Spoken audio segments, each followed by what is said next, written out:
السلام عليكم ورحمة الله وبركاته. ازيكم يا حبايبي؟ عاملين ايه؟ يا رب تكونوا بخير وبأحسن حال. تعالوا بينا نسمي الله ونصلي على الرسول عليه الصلاة والسلام. فيديو النهاردة خفيف وبسيط، مفيش أطعم وأحلى من كده. معانا يا حبايبي شوية بصل هنضربهم في الخلاط، وعصرة ليمونة وفصين توم، شوية توم. معانا بهارات 7 حبات، شوية ملح، شوية فلفل أسمر. بس كده بس كده. تعالوا بينا نضرب البصل في الخلاط بشوية مية صغيرين عشان البصلة تنضرب معانا في الخلاط حلو. وتعالوا بينا نشوف هنعمل ايه. معانا شوية البهارات اللي حطيناهم اللي قلتلكوا عليهم، معلقة مستردة، معلقة دبس رمان. نعمل احلى خلطة فراخ مشوية هتاكلي صوابعك وراها، ريحتها قبل ما تطلع من الفرن جايبة لاخر الشارع. ولادك هيحبوها، مش هتضطر ان انت تشويها على الفحم لو ما عندكيش، ومش هتضطر ان انت تدبليها من بالليل، لا قبلها بساعة بس مش اكتر. هتقلبي الخلطة في بعدها كده، هتدي معاكي احلى لون واحلى طعم.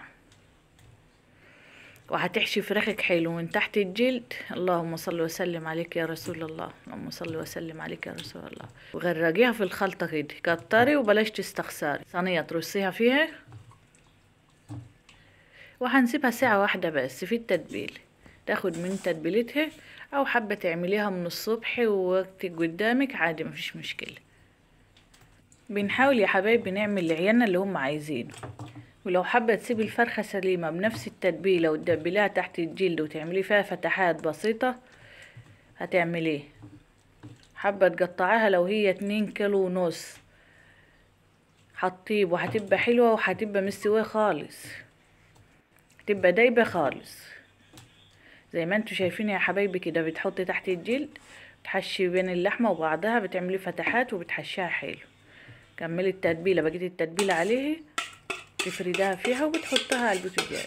تاخد لها حوالي نص ساعة، مبطة عليها النار مش اكتر من كده، نار واطية خالص على اصغر عين في البوتاجاز عندك. هتغطيها بصينية، شايفين النار يا حبيبي شكلها ايه؟ هتغطيها بالصينية وزي ما انتوا شايفين كده. بعد نص ساعة هنشيلها ندخلها الفرن، في الفرن تحت الشواية عادي، في الفرن الغاز عادي، لو بتخبزي في الفرن البلدي وعندك فرن بلدي ده عادي.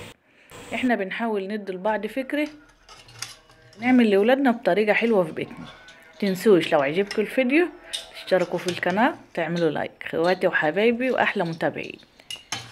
زي ما انتوا شايفين يا حبيبي، خدت لون من فوق ومن تحت، ومفيش احلى وقطعة من كده. وما شاء الله دايبة دوب. تاكلها بسلطة الطحينة، بعيش، بسلطة خضراء، تعملي شوية خضار ريحي وطبق رز، شوية رز عادي زي ما انت حابة او ولادك حابة. اتمنى يكون عجبكم الفيديو. السلام عليكم ورحمة الله وبركاته.